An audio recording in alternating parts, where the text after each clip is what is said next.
Aye, tudo, bro.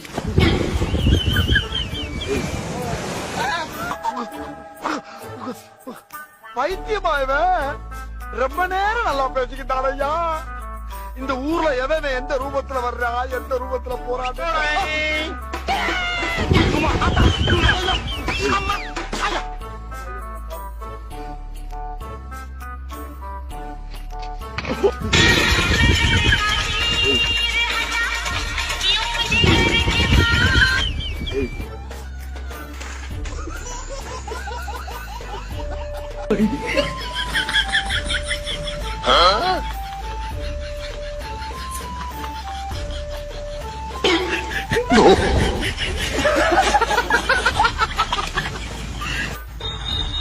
देखो sir का मान के लिए तो कितना